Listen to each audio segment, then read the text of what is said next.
masih bisa buat bayar kontrakan, ya, bisa bayar air, bayar listrik, bisa buat belanja lagi besok gitu ya. Nah, sisanya ditabung. Assalamualaikum warahmatullahi wabarakatuh. Jumpa lagi bersama saya Senil Karim.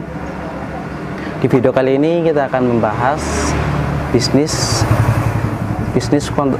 konter pulsa dan servis HP. Dimana saat pandemi seperti ini, semua ekonomi menurun. Apakah masih ada prospeknya untuk penjualan pulsa dan servis HP? Kita sudah bersama narasumber kita, yaitu Mas Jami, yang sudah terkenal dengan YouTube-nya dengan servis HP di channelnya. Langsung saja kita ngobrol ya bersama Mas Jami. Assalamualaikum Mas. Waalaikumsalam warahmatullahi wabarakatuh. Dari mana Mas? YouTuber Senil Karim. Oke. Ya. Kita akan sedikit-sedikit mengobrol ya. Boleh. Ya.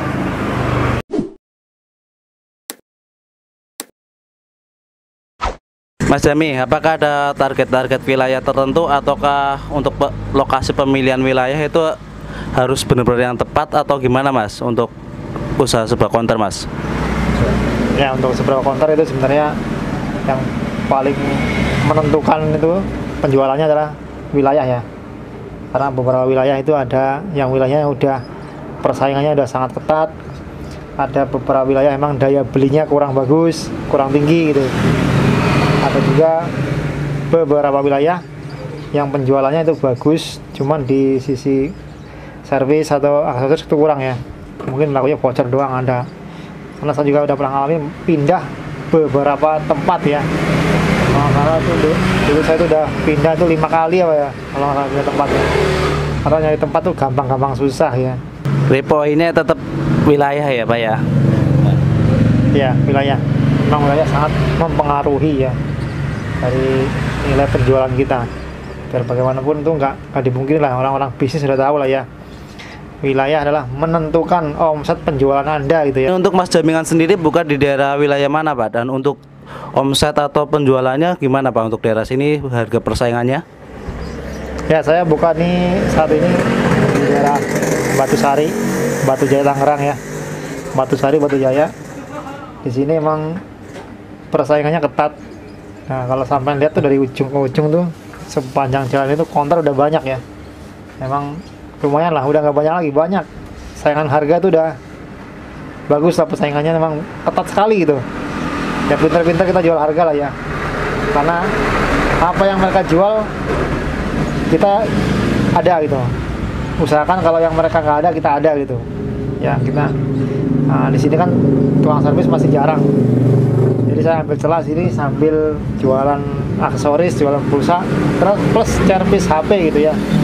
Karena biar bagaimanapun sebuah konter tanpa servis HP itu ada yang kurang kayaknya. Karena itu sangat berkaitan ya. Untuk Mas Jami sendiri di sini yang dijual itu apa aja dan produk yang menurut Mas Jami itu paling laku ya? Di sini apa perkiraan Mas Jami? Nah, untuk di sini saya paling laku ya emang voucher ya. Voucher yang kelas bawah. Yang paketan mulai 10 ribuan, paketan mulai 15 ribuan tuh sampai 30 ribuan itu produk paling laku.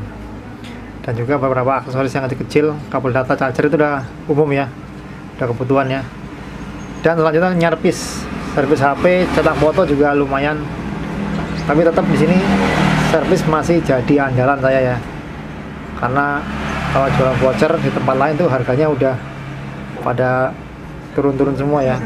Udah ketat banget persaingannya. Tapi kalau servis, karena servis ini bisnis jasa, jadi nggak semua orang bisa. Jadi persaingannya masih sedikit gitu ya. Ya itulah paling kita ngambilnya di servis ya, yang masih bisa untung banyak gitu ya. Untungnya lainnya seperti cetak foto di sini emang masih jalan lah. Karena sih juga banyak kios-kios ATK, fotokopi itu mereka juga menjual produk itu cetak foto juga ya, emang ngeprint.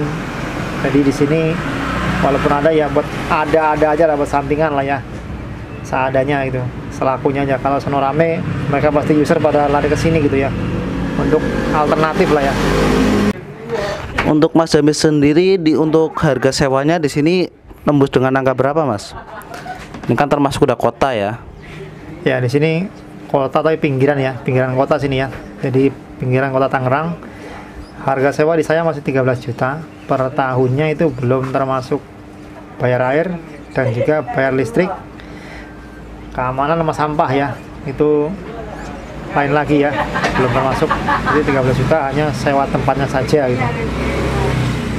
Untuk penghasilan saat ini ya, memang penghasilan tertinggi masih di servis HP gitu ya, penghasilan tertinggi. Tapi biar bagaimanapun penjualan voucher masih terbanyak gitu, karena voucher itu walaupun kita ngambil untungnya dikit ya, nggak banyak, tapi ya perputaran uangnya cepat ya, daripada kita servis HP sebetulnya ngetok LCD, ngetok komponen IC itu kan lama perputarannya, tapi hasilnya ya lumayan lah ya. Beda sama voucher, perputaran dikit tapi untung dikit, tapi perputaran uang cepat ya. Nah itu juga penting, seperti ya soalnya kabel data itu kan paling cepat perputarannya gitu kan, handset, charger. Nah kita juga sedia memory card sama cetak foto, itu buat tambahan aja ya, mungkin lumayan lah. Yang penting intinya gini, masih bisa buat bayar kontrakan ya, bisa bayar air, bayar listrik, bisa buat belanja lagi besok gitu ya. Nah sisanya ditabung. Untuk peralatan sendiri Mas menggunakan apa aja ya? Karena di sini saya pakai nyervis HP, cetak foto, jadi saya pakai 2 komputer ya. Ini ada 2 komputer ya, lumayan. Ada printer satu L805. Ini komputer bekas kita ngerakit sendiri, kita beli komponen saja, kita rakit sendiri. Jadi ini untuk menghemat biaya ya, biaya operasional maksudnya. Seperti kecuali kita beli alat servis itu. Nah ini baru. Mas Jami, apakah ada pesan-pesan untuk para pengusaha-pengusaha muda yang ragu-ragu masih dalam menentukan untuk mau buka counter gitu? Silakan Mas. Ya, untuk buka counter itu jangan ragu, jangan putus asa. Patah tumbang itu, naik turun itu biasa. Karena biar bagaimanapun namanya bisnis itu ada bulan-bulan tertentu, ada minggu-minggu tertentu itu yang ramai, ada yang sepi gitu ya. Itu udah biasa. Karena namanya daya beli masyarakat itu turun naik ya, turun naik, dan jadi nggak menentu gitu. Itu udah biasa. Biar bagaimanapun yang mau buka usaha counter, servis HP ataupun sekedar jual pulsa itu tetap semangat, jangan putus asa. Biar bagaimanapun namanya bisnis tetap jalan, kehidupan tetap jalan, usaha tetap jalan, buat apa namanya melanjutkan kehidupan kita gitu. Terima kasih.